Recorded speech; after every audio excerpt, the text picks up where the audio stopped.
everybody? Very excited to get this show and series back on the City Life Project YouTube channel. I'm not going to let our first guest wait any longer. A blogger for MMA Play 365 and more than a casual MMA fan, in my opinion. Hannah Rose, welcome to the show. The inaugural reboot of the show here, so no pressure on the channel. Right. How's it going? It's going well. Thank you so much for having me. The inaugural guest. I feel honored. I'm happy to be here. Hello, everybody. Well, we're very honored. We are very honored. Before we get into your work and just who you are in general in the world of mixed martial arts and content creation, immediate thoughts / takeaways from UFC San Antonio, and also how'd your bets go?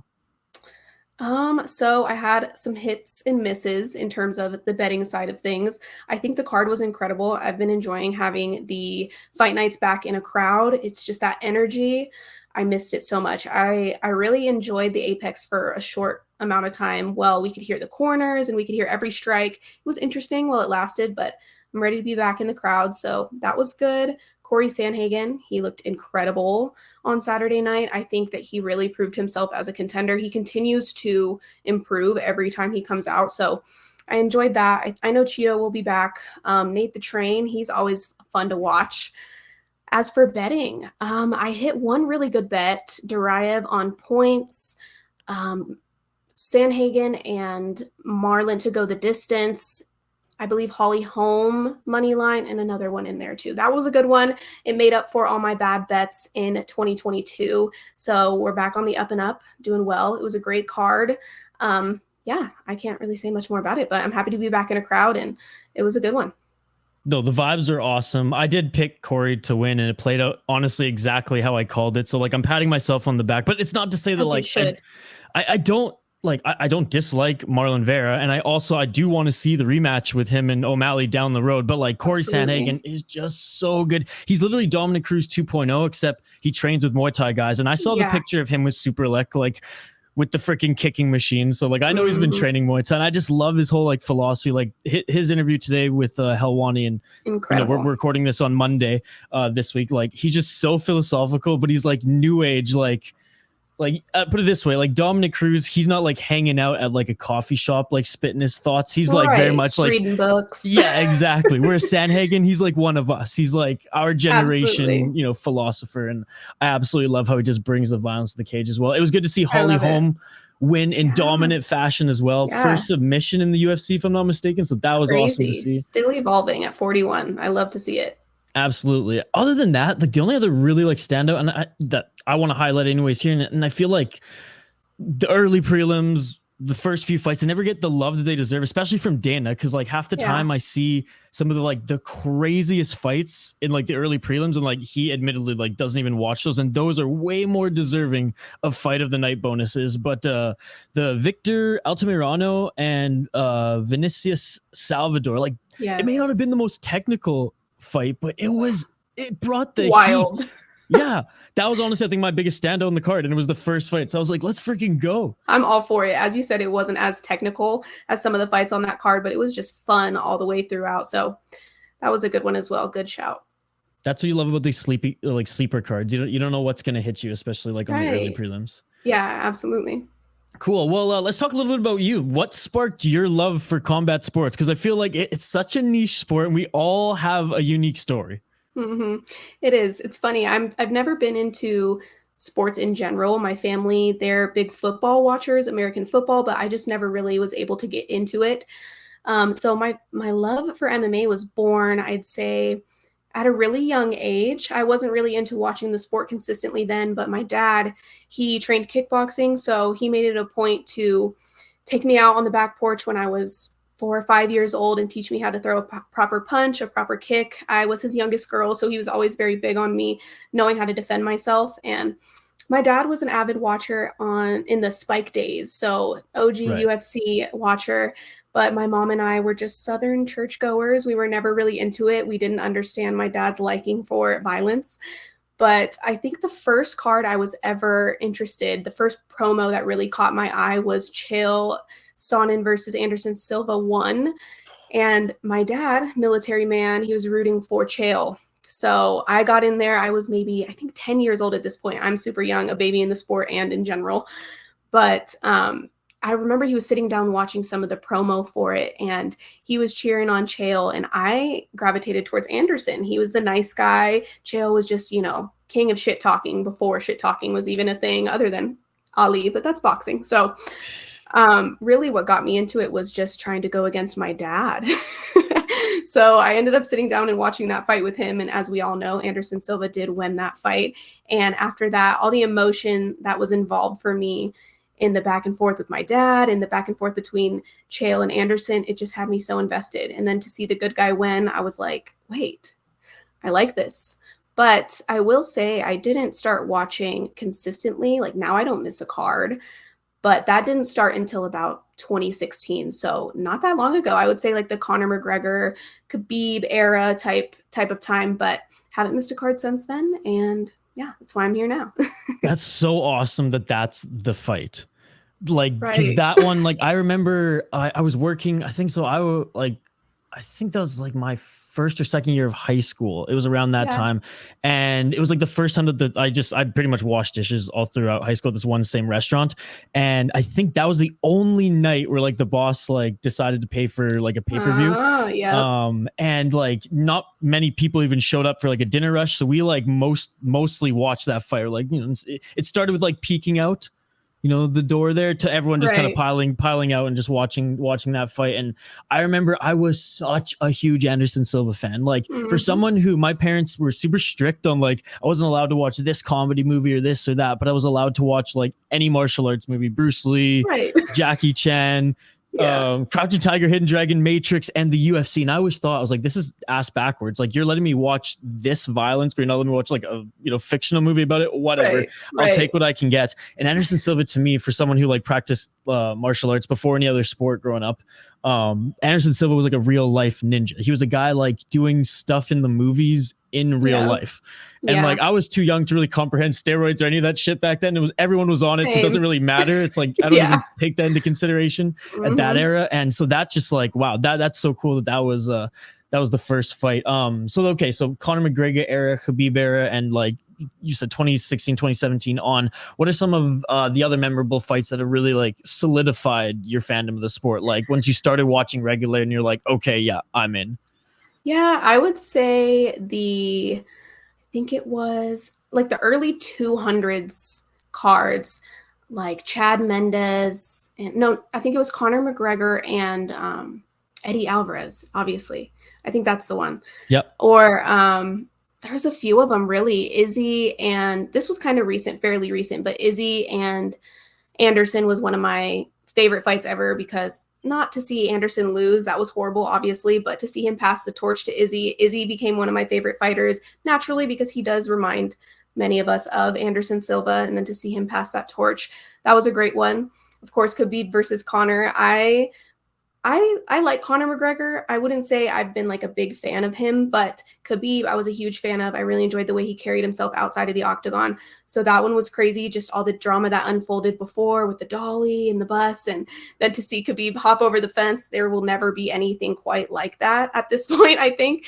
There could be, but that was a moment for me. Really all the early 200s events stick in my mind just because I at that point was just watching it as a fan casually. I knew nothing really. I knew no backgrounds or anything of any of the fighters, but as the years go by, it's been interesting to kind of just dive into their backgrounds more, listen to interviews, and become more emotionally connected to the fighters, because I feel as a woman that has been something that's really gravitated me towards this sport, is because it's so individual, it's one-on-one. But yeah, early 200s events, those are mine. My first event that I ever attended was 276 just last year. So as I was saying, I'm still a baby, but yeah, I would say like the early Conor McGregor era, right when he really, not early, not Cage Warriors or anything like that, but when he first really started catching stride in the UFC and just taking every contender out, every legend out, I was interested in that era. That's really what got me watching every weekend. And see, this is why I love talking to other fans of the sports and other content creators and stuff like that. Because though, like, I'm a huge fan of Die Hard, like I watched Pride growing up more than the UFC. Yeah. I kind of skipped that era. Not that I wasn't interested. I still like kept tabs on it, but like I didn't watch it. Like that was like those are like I was gonna say the glory days, but those are the peak days in college where like I'm Canadian, so like hockey will always be like that is sport to us Canadians. Like our sports center, we don't see anything NFL. We only see hockey, which living in the States now, I miss that so much, Hannah. But anyways, that's going down a tangent. I kind of just can't you fight in hockey? Don't they allow it? Oh yeah. That's incredible. So I'm not even knocking you for it. Yeah. Even at the junior ranks. And that's what my friends tell me. They're like, yeah, we see the common denominator. I love box, lacrosse, hockey, and mixed martial arts. Right. Just violence. I like violence, I guess. Yeah. But anyways, like I was saying, I kind of skipped that whole era of like watching every single card. I'd watch like the big like Diaz McGregor card. I'd watch, a big Ronda Rousey fight or Amanda Nunes fight. But like, I think like the last fight that I like really like went out of my way to buy and like have people over to watch was actually Nick Diaz, Anderson Silva. And then after that was kind of like went to school, was busy with so much in life. Then it wasn't until 2 years ago where I really like kind of like now, like I don't miss a card. And if anything, I went into overdrive and started watching like all these other leagues as well. Now that like Fight Pass is just like better than Netflix. Saturated. No kidding. It's that awesome. is true.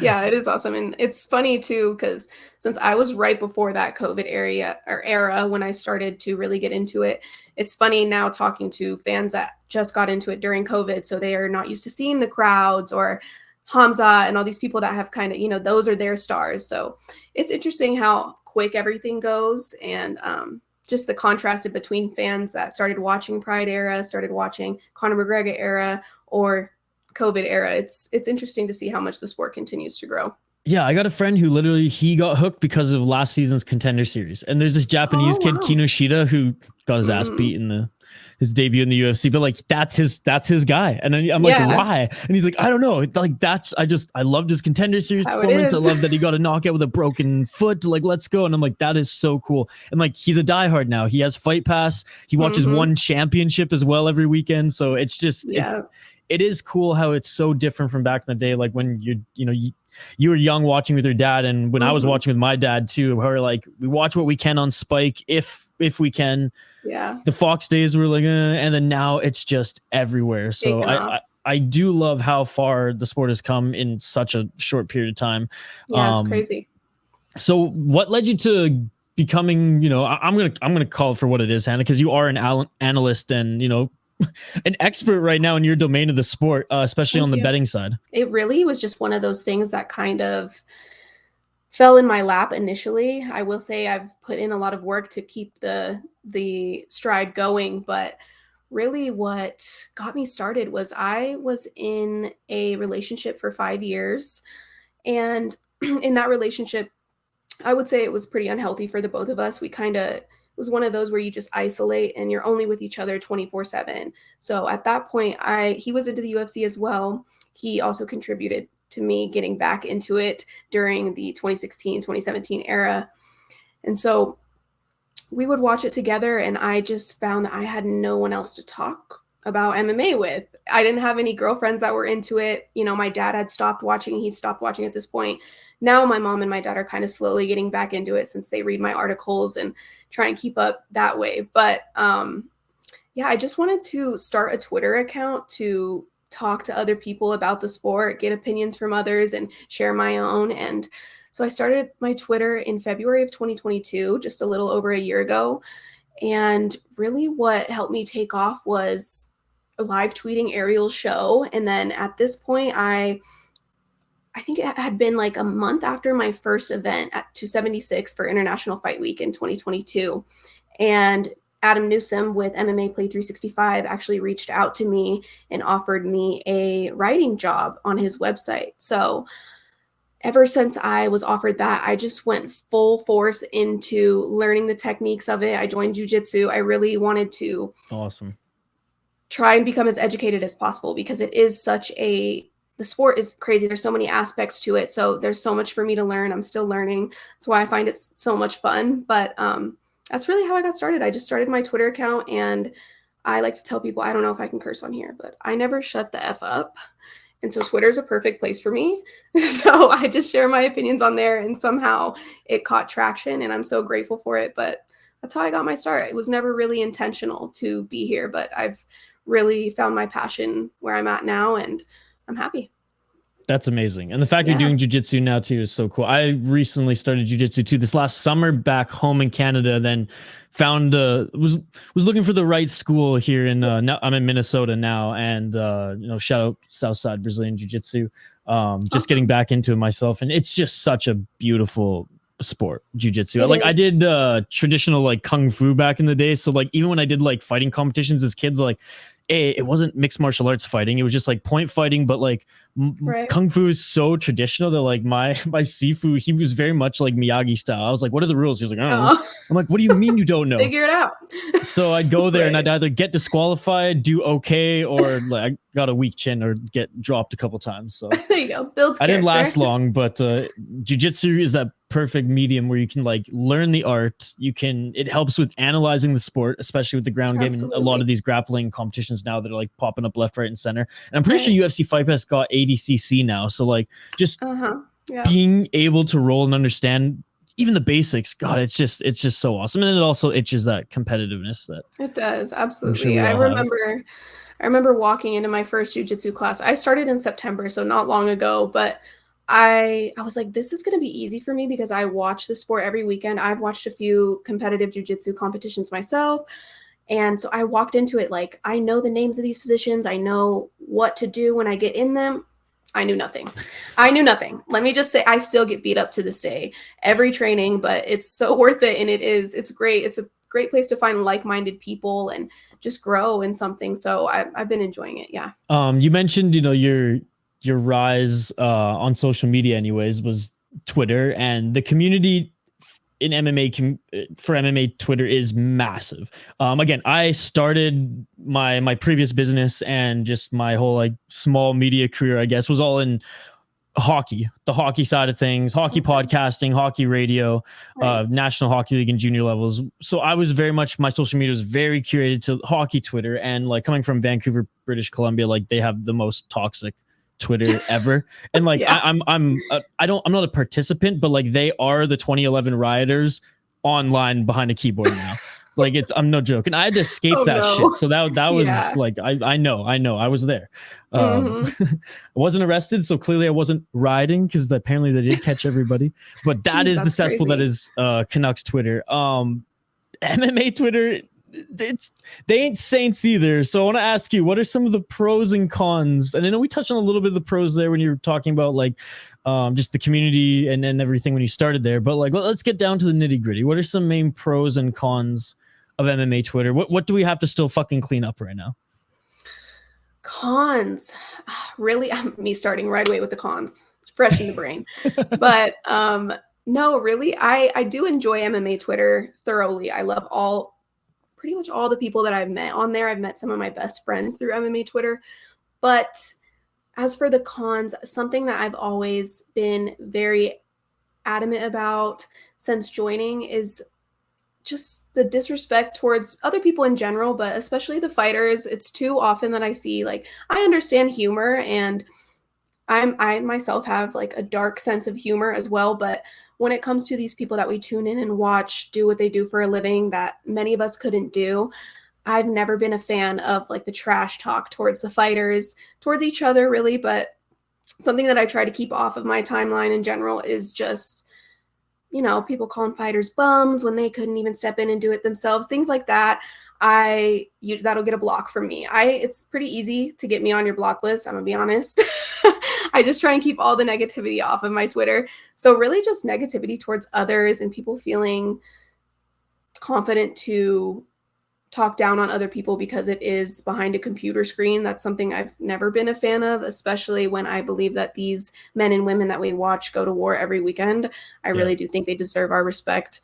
So that's probably my biggest con. Other than that, there's really not too much. I can't really think of one that comes to the brain, just negativity in general with MMA Twitter. But in my opinion, the positivity always outweighs the negativity, especially if I don't interact with the negativity. I've noticed the few times that I have, it's just like a game for them. And for me, I'm like getting riled up. I'm like, no, I have to defend myself. But really, nobody on Twitter really, like, we don't know each other genuinely. So I can't take any of it to heart.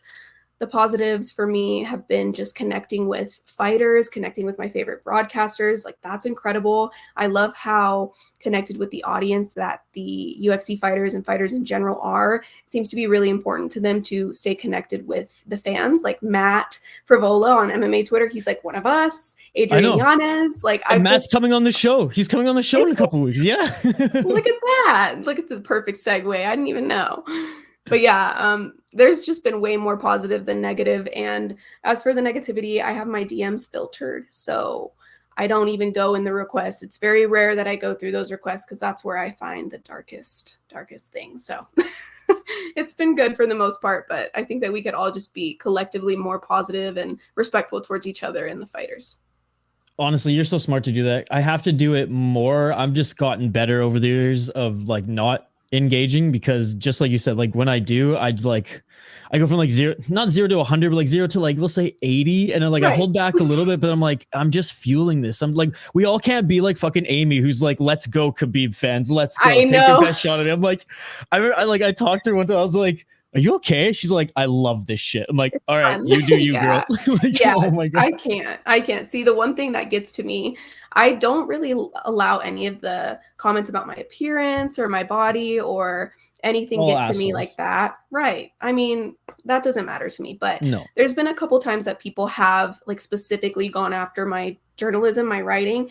And I will say, if it's not constructive criticism, it does get to me in a negative way sometimes. But the more that I just focus on the people that do support me and that have supported me along the way, you being one of them, so thank you, the happier I am with it and the less I care about the trolls. So yeah, because I remember when your Twitter account was made, and I was like, okay, there's this casual fan tweeting every single day, and I was like, damn. And then I started reading your articles, and I was like, oh my God, like she knows more about this sport than me.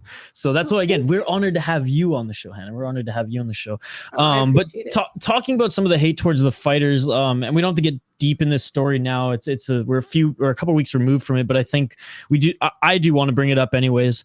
And again, as a hockey fan, we're seeing it everywhere right now. And with the latest stories of the San Jose Sharks goaltender James Reimer, and not to mention the two of the Stahl brothers in the National Hockey League refusing to participate in their team's Pride Night, which is essentially wear a pregame custom, usually beautiful jersey that an artist, offered to create.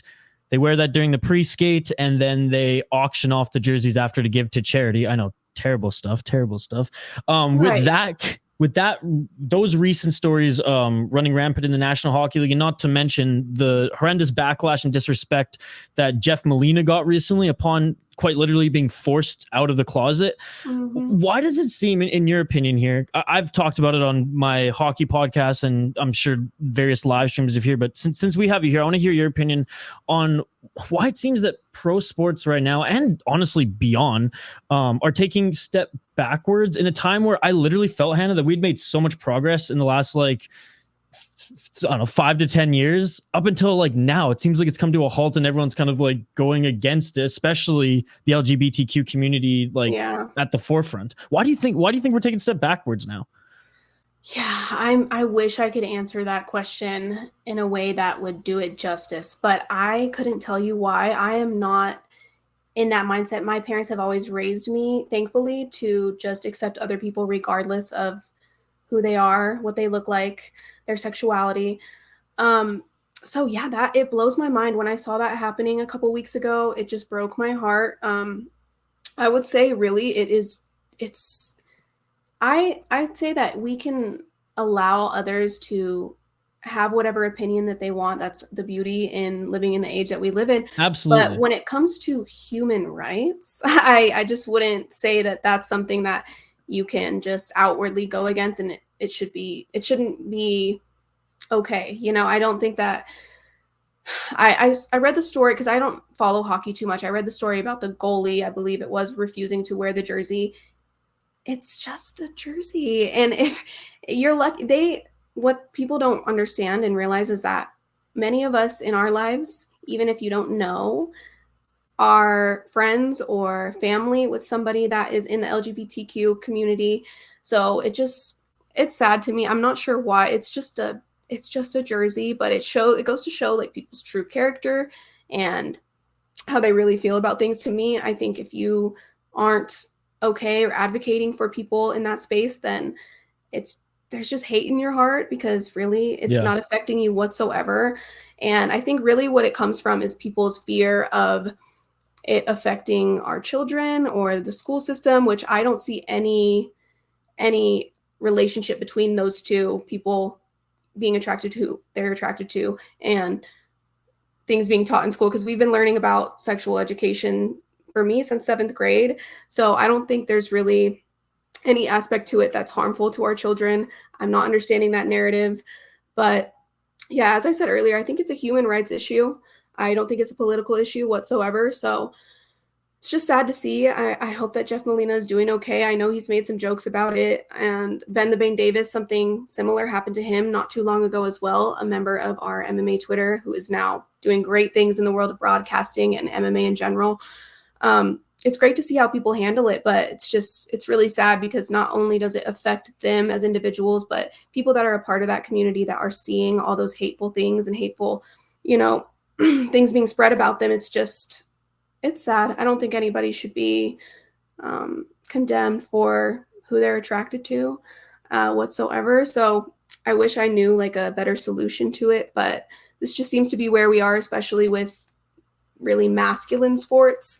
But I don't know a solution to it. It's just, I like that you brought it up here, because I think the more that people talk about it and the more that people speak out against that kind of behavior, the less alone that people in that community will feel. So yeah, it's important. I support everybody regardless. And unless you're hating on other people for no reason, I don't support you. You don't have my support.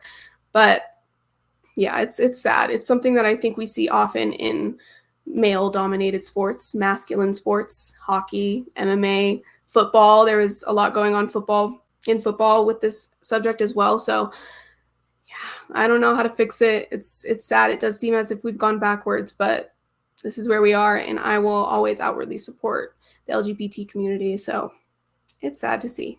No, well said though. And like I said, I didn't think you'd have the answers. I just wanted to hear your opinion, because I know it's something you're passionate about, and being an ally and supporting the community as well. The one thing I will say, and taking a quote out of Helwani's book, there was a good 10-7 by a Canadian broadcast company, Sportsnet, which is like we have an equivalent of ESPN in Canada called TSN.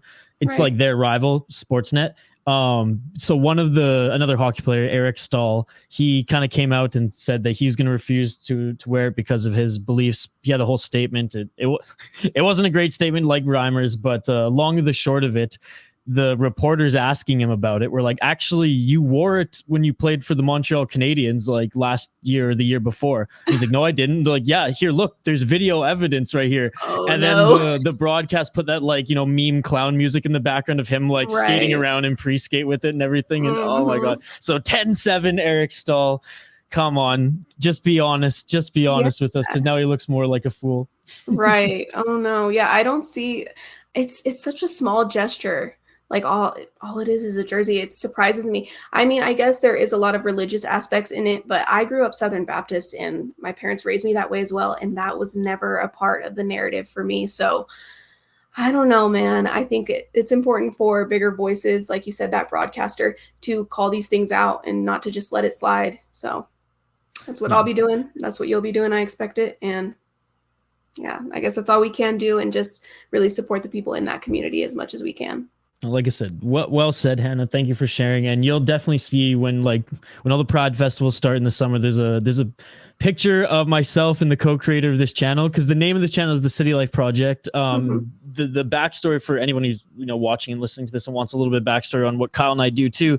That used to be our band name. So we used to be in a trio acoustic band, and the other member, she's gay, and we supported her and went to all of her pride parades and parties and things like that. And on one particular pride parade day in Calgary, Kyle and I may have gone the sauce a little too early in the day, and there's some funny pictures of us honestly being the life of the party, and there's just one picture that just captures the moment of everyone just like smiling and being so happy together. My former band, the City Life Project, which is now a YouTube channel, and you'll see that picture circulate every single year. I share it, tag it with Kyle. He loves it. So that's awesome.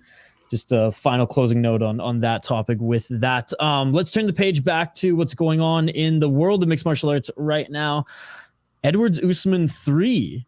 I have to say, as much as I respect Kamaru Usman and, you know, his legendary run, like I freaking love Leon Edwards. I've been following him in the UFC since he came into the UFC in 2015. I'm so happy for his last 2 wins. What's next for him and the division? Because I know Belal's talking about it. Dana made a fight on a Saturday saying that freaking Colby Covington's getting the next shot. We got Masvidal fighting Burns, not this weekend, but next weekend. Like, what are we going to see next in the division, or what would you like to see next for the division? Oh yeah, what we're going to see and what I would like to see, I believe, are 2 completely different answers at this point, because we did see this past weekend Dana double or triple down on his claim that Colby Covington is next, regardless of what happens at the next pay-per-view between Jorge Masvidal and Gilbert Burns.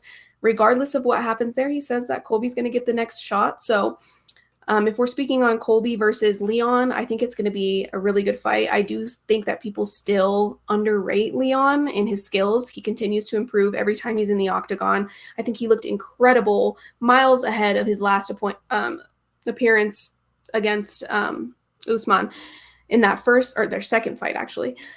I think he was still holding his own. I think the narrative is very, like, he just got completely dominated, but he was clearly losing that fight.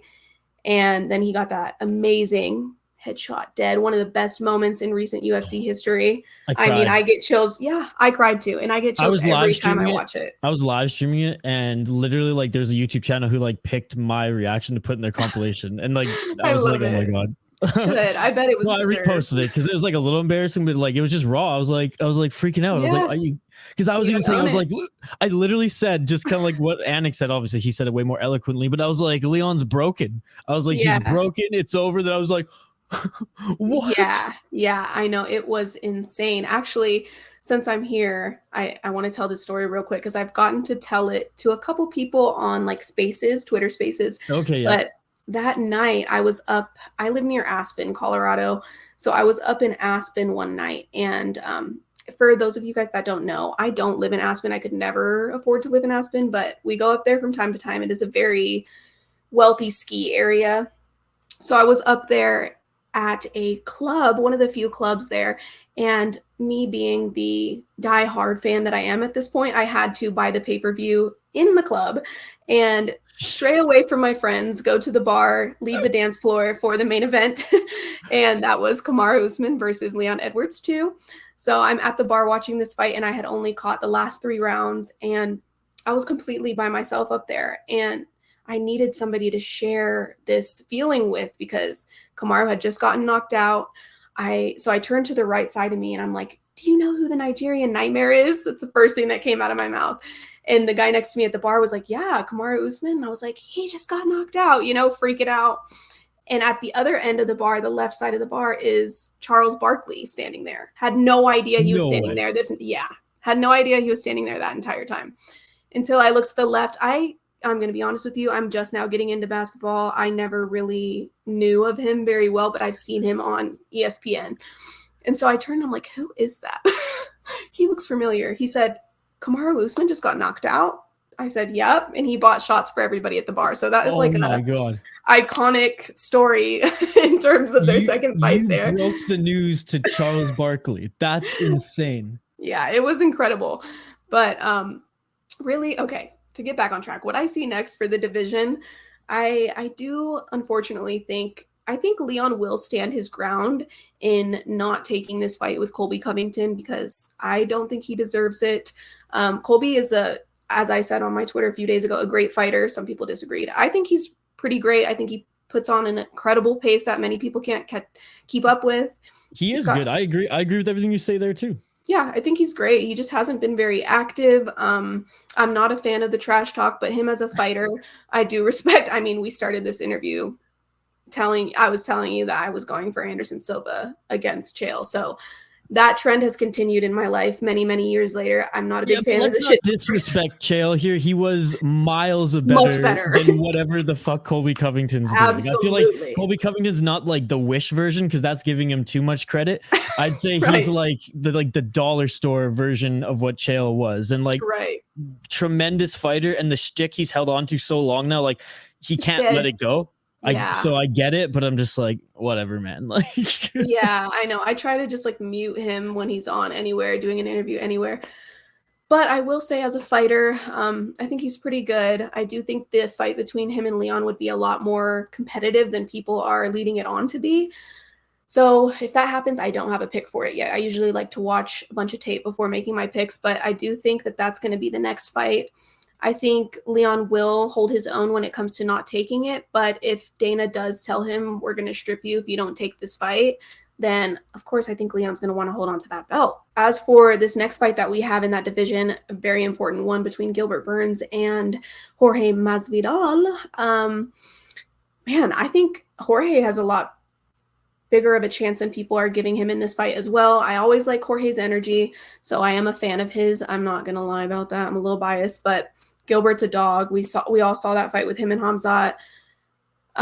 So I really wish that Dana would wait for that one to pass to make these fights in this division, especially considering a lot of these guys, these top guys, don't really fight each other. That's why we're dealing with Belal, his last one being against a prospect who wasn't ranked in the top 5. I believe Sean was ranked. I think he was like 12, 13 or something at the time that Belal fought him.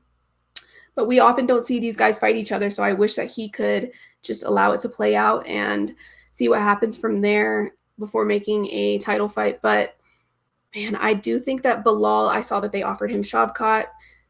Should he have to take it? I don't think so. I don't think Khamzat's going to stay in this division. He's ranked number 3 right now, I believe. So I don't think he's going to stay here. I think he's going to go up to middleweight. So I'm not sure how to include him in this conversation, but if he does come back, it would be interesting to see him versus Belal or him versus Colby. But here we go. We've got Colby versus Leon attempting to be in the making, so we'll see. It's a mess. No, and it is a mess. And like I agree with pretty much everything you say there. I ran it down on, we do like a exclusive member stream on this channel like once every week, and I clipped a couple parts of my rants on this particular topic. And my thoughts on it was, it's pretty simple. Like Belal or Khamzat, again, if without the caveat with Khamzat's weight and Dana wanting him to move up to middleweight, if he's a welterweight and he's, you know, 3rd ranked, you got to give it to either Belal or Khamzat. That's how it should be. Like, you can make a really beautiful argument for either of them. Colby, fight the winner of Jorge and Burns, and that could be the one after. Or give the title shot to the winner of Burns or Jorge. Because if Jorge wins, does he deserve it? You know, people will be like, oh, Colby deserves it more. Well, Colby took time off. There's a storyline with Jorge Masvidal. And if Burns with it, that's kind of like low on my totem pole too. But it's just like, you know, who else is he going to fight after? Like, maybe he gets Shavkat. Like, again, there's options there, but let's keep it simple. Like, if we, I know there's not a meritocracy in the UFC, but then like, why do we have rankings? Exactly. It should either be Belal or Khamzat. They've earned it at this point. They have the win streaks. Like, Khamzat's 13-0. Like, in what world does he not deserve the title shot? Bilal's on a hell of a win streak too, right? And like, it is very weird that like Dana's going all in on this. I don't want to call his bluff yet. Like, I want to wait. I'm gonna be like, let's wait one more week and see if Dana changes his mind. Maybe there's something there. But no, if Colby does get the title shot, I mean, Colby's already the favorite. I can't pick against Leon again. I root for him every time, but I just refuse to pick against him. So he's got that one thing that I think a natural born champion just has, and that's to find the way to win, to find the will to win. And we saw that again with Corey Sandhagen, even with Marlon Chito Vera up until this last loss. He really would just find his way to win, even if he was down all rounds. He found that opening, he capitalized on it, and that's what made him a star. So I do think that Leon Edwards, people are underestimating him yet again. Am I surprised? No. But we just haven't seen Colby has taken a lot of damage in the past couple of years. He's lost, I believe, 2 of his last or two of his last 4 fights. Yep. So, and to the same guy who was champion, he's gotten that shot. It makes no sense to me. But as you said, we'll wait it out. Who knows if Dana's going to run it back after this next pay-per-view that we've got coming up. Because imagine if Jorge or Gilbert pulls out this incredible knockout or a quick submission or makes a statement. How do you ignore that? How do you ignore that for the title versus a guy who hasn't fought in almost a year? And that was against Jorge Masvidal, I believe, right? Wasn't that? Or was it the rematch? Yeah, his last fight was Masvidal. It was that long ago. Like, yeah, that's insane. So I don't know. It makes zero sense to me, to be honest. Yeah, we're on the same page. We're on the same page. And again, like Khamzat's a bigger draw. Let's be honest. Yeah, like Khamzat's a bigger draw. Mm-hmm. Belal may not be the biggest draw, but Khamzat's a bigger draw. So you're in Colorado. Are you going to the One Championship event that's coming up there in May? I had planned on going to that, but I think instead, the Wednesday of that same week, I'm actually going to be attending Invicta. Oh, nice. So there's some fun announcements coming out about what I'll be doing at that card, but cool. We'll leave it at that. So I think I'll be at Invicta that week. And it's the same weekend. I got to work. I still have my 9 to 5, so I probably won't be able to make the One Championship card work. But if I end up there, I know it's sold out, but if I end up there, it would be a blessing because I am so close and it hurts to be so close yet so far to that event. So yeah, congratulations on One Championship, making their US debut and selling out. It's incredible. Really proud to have it in Colorado. I feel like Denver has just been the birth ground for so many different promotions, and Invicta being one. So it's going to be awesome, but I don't think I will be there. We'll see. To be continued. Fair enough. Invicta is awesome. So you're kind of already answering my next question here. We've covered a couple because we do like the fight companions here on the channel. We've done a couple Invicta events. And the last one was actually bonkers, which was great. Like I think there was like one fight that was like a little bit slow paced, but like the rest of them were absolute bangers. Tons of finishes too. Yeah, we had quite a few finishes. Absolutely, like huge supporters of women's MMA here. Zhang Weili is my current favorite fighter right now. She's an absolute killer. Incredible. Mm-hmm. So I was gonna ask, what are some of your favorite promotions outside the UFC? So Invicta is obviously one of them. Yeah, I love me some Invicta. A big thing for me in Invicta is the people that run it. I respect Shannon so deeply. I think she's an incredible woman. All of the champions over there are really awesome, connected with their fans. Lionheart Jill, she's one of my favorite fighters right now. I'd say my favorite outside of the UFC is One Championship. I love keeping up with One. I love what they're doing. They're so innovative. The only thing I don't like about it is that I have to wake up at like the booty crack of dawn to catch any of their cards, but it's worth it every time. I mean, every single fight on those cards delivers violence. And for me, this generation, the short attention span, and like, it's just nice to have something new. We've got the kickboxing over there, the Muay Thai, they're even doing jiu-jitsu and grappling now. So I am just all in on One Championship. I love everything that they're doing. But if you guys know me, you know I'm a Bellator girl as well. Bellator has really been supportive of me and my career for the last year that I've been on Twitter. So I love Bellator. Can't really say anything bad about them. They've signed some really awesome people in the last few years. They've got their own stars like Stotts, building their own names in their organization. So I think they're doing great as well. And I really love the way that they treat their fighters. And when their fighters leave their promotion, or even to do like co-promotion, I love that from Bellator. So really, I'm a big fan of all promotions. Also LFA. Shout out to LFA. I mean, so underrated. Honestly, so underrated. Every card is awesome. Absolutely. I agree. Another really good one is Eris, the one in France. Yeah. So they've come out. Honestly, the cards are more entertaining than Cage Warriors. They're on their 13th event. Wow. Like it's crazy. Like their first few fights, like their prelims are very much like they're putting people coming right off the amateur. So like those, like the first 3, the first 4 are really low level, but then it kicks right off. And like I am so impressed with how France is just booming right now with mixed martial arts. Yeah, isn't that incredible? It wasn't even legal a few years ago, and now we've got, I mean, Cyril Gahn, unfortunately, he didn't look that great in his last time out, but I mean, he he was an interim champ at once. So that is like incredible, the amount of growth that we've had from France just in the past few years. So it's really awesome to see. I'm glad that they've got their own promotion going over there, and excited to see the future for Ayers. I haven't been able to catch a card. I have seen quite a few highlights from Ayers, and I believe there was a UFC fighter recently whose teammate was fighting over at Ayers. I want to say Brandon Moreno, but I don't remember, so don't clock me for that, y'all. But yeah, I got to catch that promotion sometime. That's awesome. Yeah, it's good. And it's like, we're in the same time zone. So it's usually like, sometimes it's midday or like Friday evenings or whatever. It's usually on Fight Pass by Friday evening. Easy. But yeah, no, that's awesome. Because I love that you said one championship, and it's just incredible. And I love how you mentioned the short tension span. And one other thing I'll throw out there, like, you love jiu-jitsu. Clearly you're practicing it now. Like, I love jiu-jitsu. So like, when the fight goes to the ground, when I was younger, I was never bored of it, because like my dad has the VHS UFC 1 to 5. Like, Hoist Gracie was his idol. So from a very young age, I was forced to love jiu-jitsu, and now I obviously do. But I have a lot of friends who like, I can't watch the UFC because as soon as it goes to the ground, I'm done. I'm like, why don't you watch one championship? Yeah. Why don't you watch Muay Thai? Because Muay Thai, and even those who like don't like boxing more because like it's too long. It's like 3-minute rounds. The Muay Thai is insane because they can use the elbows and you have like the 10-second clinch.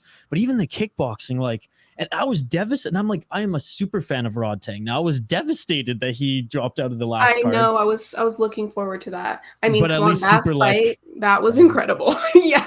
And one thing that has always really surprised me about one championship, no matter how many times I watch a card, to see a down fighter get kneed, it still gets me every time. I'm like, jeez, that's illegal. Wait. No, it's not. It's completely legal. And then Ryzen has it on a completely other level where you can't knee, but you can soccer kick. Right. And like axe kick on the entry. Insanity. One promotion that I have been watching a little bit more of lately too is BKFC. It's violent. It's a little rough sometimes for your girl. Can't really have any company over when I'm watching those freaking cards, but I've been enjoying them, especially now that they've got a few like ex-UFC fighters over there doing well. It's nice to see. So I can't knock on the BKFC either, but John Dodson, he always brings a smile to my face. And the fact that he's dominating there and he's fighting in Ryzen back and forth, just shy of 40 years old. Like, what an absolute beauty. I say the same thing. And like, if people don't like blood, I get it. BKFC is not for you. But I will say, like, and I've made the argument to friends who think I'm crazy that I just watch combat sports this much anyways. I'm like, it's safer than boxing because the rounds are shorter, you're getting hit less, and the fights usually are called as soon as you get cut. And let's be honest, 2-3 good shots, especially from some of the big boys. Hell, even some of like the 145 up girls too. Like there's usually lacerations early, and like it's like the 5-round bangers are the outliers. Like, and that's why like the Michael Venom Page and Perry fight, like that's why that one is legendary, because like we don't see wars go that long, which is brings me to my last point on BKFC here. Like the pay-per-view that's coming up, Luke Rockhold against Perry, Mendes against Alvarez. Like it's going to be interesting to see if these are 5-round wars, if these guys are going to like work their jab more, conserve their energy, or if they're going to go full Mike Perry. Like if Luke Rockhold, of all people, pretty boy Luke Rockhold is going to get his face mashed up by Perry. I thought. I know. Crazy. And it just feels like BKFC is the perfect home for Perry. I feel the opposite about Rockhold, but I'm excited to see how that one plays out. A little bit nervous for Rockhold, but I mean, we all know he can hold his own. So it's going to be interesting to see a matchup that you'd never think we'd see in the UFC in a completely different promotion and sport, really. So I'm excited for it. Are you guys going to catch that Game Bred boxing card this weekend? That's another wild card. I am definitely going to be watching it. I don't know if I'm going to be streaming it yet. We'll see. Okay. But definitely going to be watching it. Like that is a wild. We have a fan base from Wisconsin and Milwaukee on the live, and they're just huge, especially the Milwaukee ones. Like they're huge Pettis fans. Like they go to his events. So I know they put it this way. I have to at least stream that one or his next event. Yeah, there that one and then his event in April are both going to be in Milwaukee. Awesome. Yeah, the Showtime stuff. That's awesome. Yeah. We'll get to my last question here in a sec. We could talk about MMA like all night. Like I said, when you meet another fan, like you just go down all these rabbit holes and everything. Absolutely. I was like, I don't even have that many questions. I'll probably keep it for 30 minutes. We're already 50 in, so I promise I won't keep you that much longer here. Fun. But like on the Rockhold thing, I want to ask you, because you follow one championship too, and that's why I'm steering the ship over here. Do you not think that one championship was like the right spot for him, given that like he could have done kickboxing, which is like biggest stand-up asset is his freaking kicking? I felt like it was not the wrong move because he's probably getting paid, so great on him. But I felt like it was like the opposite move from his strengths, which is grappling and or kickboxing. And I'm like, you could have done grappling and kickboxing in one on the same deal. Yeah. Like, why'd you go to BKFC? What are your thoughts on that? Yeah, I think I was honestly expecting him to either go to one, or my front runner for Luke Rockhold was PFL. I just figured he would find a perfect home there. It's great money, the $1 million prize. But maybe the format, I know some people are kind of hesitant because they fight so often. And Luke Rockhold is, getting a bit older in the sport of MMA at least. So I never expected him to go to BKFC. I remember when they announced that, I was like, is this one of those troll accounts? Like, this can't be real. But then he went on Ariel's show and really, really made it clear that he was actually going over there. So, I mean, his stand-up is great. It is. So I'm not too surprised that he went to BKFC considering the money and everything involved. What really got me was the matchup with Mike Perry. I mean, that's really what just like put me over the edge. I think that's insane. I will be watching. Absolutely. But I do think it's crazy. And I don't have any predictions for that fight. I just feel like Mike Perry is one of those that just has that, the meme with the dog in the lungs. He's got that mother effing dog in him. So it'll be interesting to see Luke tested to that kind of extent. But I'm excited to see it. I think that maybe he'll find a home somewhere else. If he doesn't enjoy BKFC, I could see the UFC taking him back or him even going to one. I think that'd be a perfect home for him, really. One championship. What about Francis Ngannou? Would one be a perfect home for him as well? Especially, I know he's not a Muay Thai fighter, but with that open weight Grand Prix, we got Uberim, who also needs a new home, and we know one's not going to test him. So like, bring him on too. Like, I know from listening to his latest interview with Ariel, he named PFL as the front runner, and his boxing endeavors. So really, I would love to see him in one. I think that would be so interesting. I mean, one already has, like, in my opinion, one of the GOATs of MMA. I hope that I'm not alone in this opinion. I don't think I am, but Demetrius Johnson, huge fan of him. He's another guy that I would just like walk past the living room and see my dad catching one of his fights. Like, he was just one of those familiar faces when I really ended up getting into MMA. So I'd love to see Francis over there. I think that more of these promotions should be jumping on that opportunity. But I was seeing something today that he's going to be fighting. What's his name? Deontay Wilder? No, not that Wilder. What was in the news. Yeah, that was in the news like a week or so ago. That was one of Francis's picks on his next opponent. But I think that they're putting together something for the Misfits boxing card. This is not confirmed yet. Okay. But just in case anybody wants to look into it.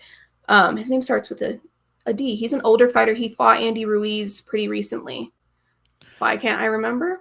I don't know. Yeah, so I think Francis is going to do well in boxing. Well, I hope he does well in boxing. I'm not really sure.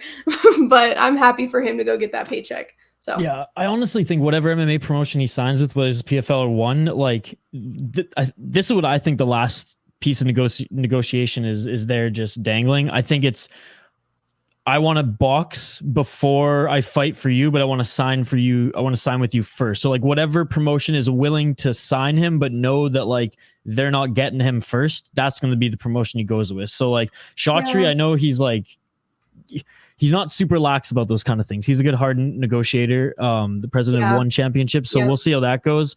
Cepho at PFL, like I know he's a tough negotiator too, so we'll see what happens there, but I truly think it's just like whatever promotion is okay with him boxing first, because that's going to be the plan. He said he wanted to box in the summer and then probably towards Christmas fight, but like again, selfishly, I like the PFL. No disrespect towards the PFL. No disrespect to any really promotion, as like I love, as you can kind of catch here. I love them all, but one has a special place in my heart because I am guaranteed, and I'm never undersold. I'm never let down when I watch a one championship card. Even on cards like some of those Friday fights, like I wake up at 6:30 a.m. to watch those suckers too. And like the ones that I think are going to be awesome are fine. Like they all deliver.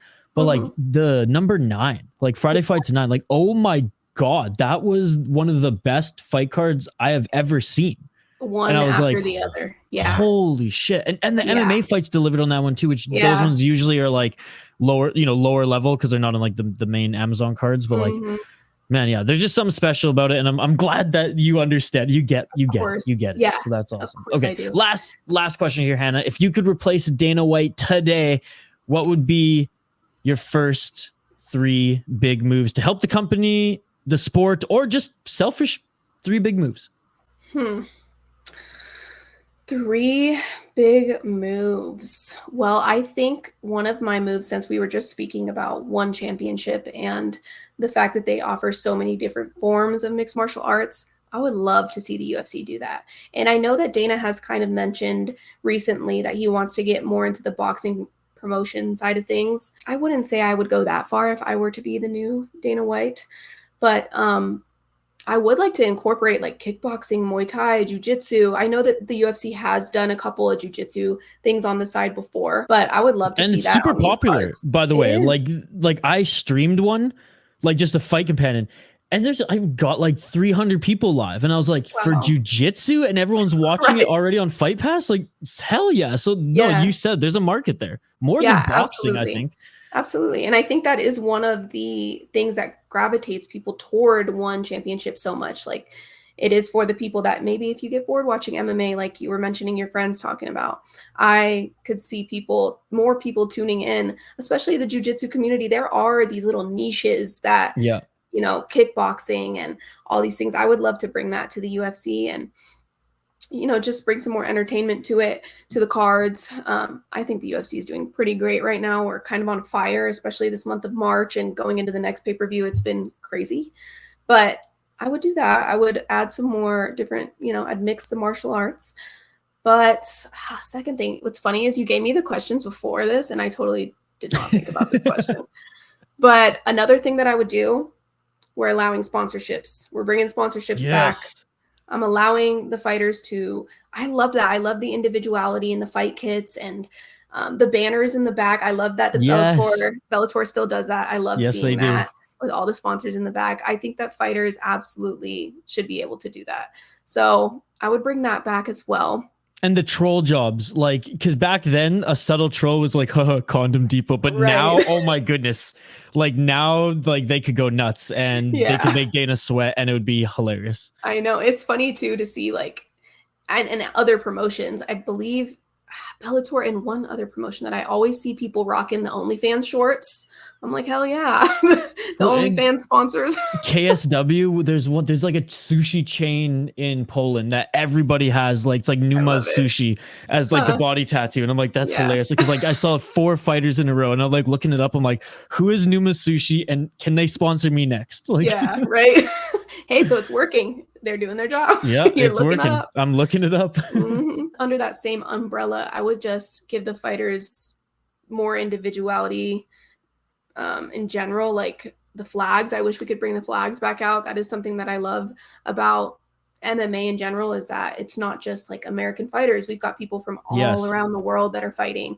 So it would be nice if they could capitalize on that more and bring more of those audiences in by allowing the fighters to be themselves and to root for their countries and support their countries. But that's got to be, I guess that kind of falls under the same umbrella. So the third one, oh my goodness, I've been campaigning for the UFC to do a co-promotion event for as long as I can remember. These are great answers. So I really do think that if the UFC is being sold soon, you and I can just get in there and just take over. Yes. But that would be my third one, is to do like right now. I think Bellator their level of champions right now better than it's ever been. So I would love to see some sort of UFC versus Bellator champ versus champ. Not necessarily a tournament. It'd be just one fight in between, each champ, between each champs of each organization. But that would be incredible to see. Even PFL, we've got some awesome champions over there. Come on. Like, to have an event, champions versus champions, it would just be incredible. I would love to see Demetrius Johnson taking on the UFC's champion. Hannah, that would be the greatest story in mixed martial arts. Seriously. I think it would be a great choice for the UFC. I really do. I think it would be. Dana's scared to lose. He doesn't want the Chuck Liddell situation like in the Pride days. Absolutely, yeah. And I know we did just see something like that with Ryzen and Bellator. But it wasn't champion versus champion. Ryzen picked some of their popular players. I mean, let's be honest. I love Dodson, but he beat a 40-year-old.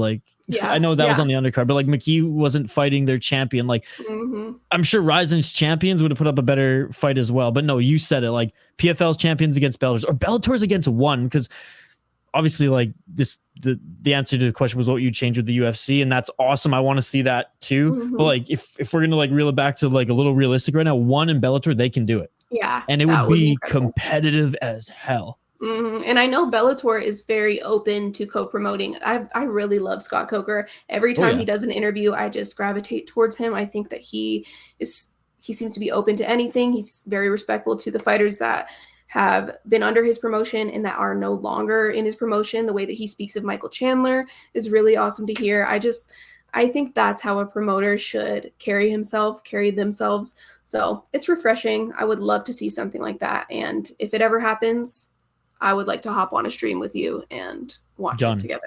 Hey, the keys to the castle are yours, by the way. If there's anything you want to promote, anytime you want to jump back on just the podcast style show here, or just even for a couple fights of a live stream. Isha, I want to jump on because I love these fighters and I have some things I want to promote as well. Hannah, the keys to the castle are yours. Honestly, this has been awesome. And to jump on your last thing you said there about Scott Coker, Strikeforce is the reason the UFC is where it is today. I'd argue all of mixed martial arts, because Daniel Cormier, Ronda Rousey, Luke Rockhold, Verdum.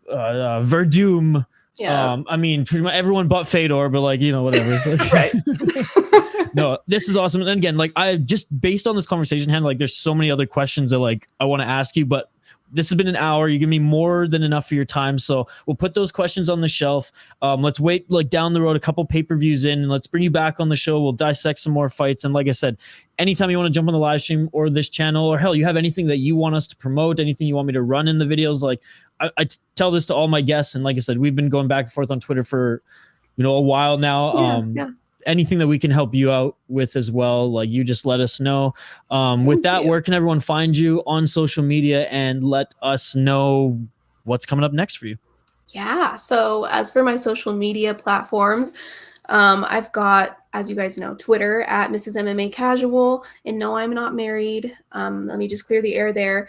The joke is that I'm married to the game of mixed martial arts, but I never expected it to pop off the way that it has. So that is the story behind that. But same handle on Instagram at MrsMMACasual. And then, as some of you guys may know, I do have a podcast of my own coming out very soon. That is called Combat Cult.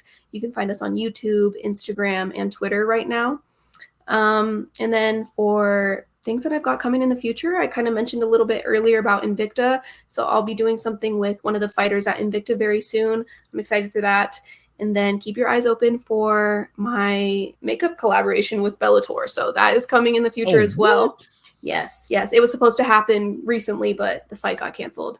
Very sad about it. But in the future, I'll be working with those two incredible promotions and some incredible fighters over there. So I'm excited. Thank you so much for having me on, Isha. It's been so much fun. So easy to talk to you, by the way. It's been an hour and it feels like you said, 25 minutes. I could go forever. So we'll have to do it again.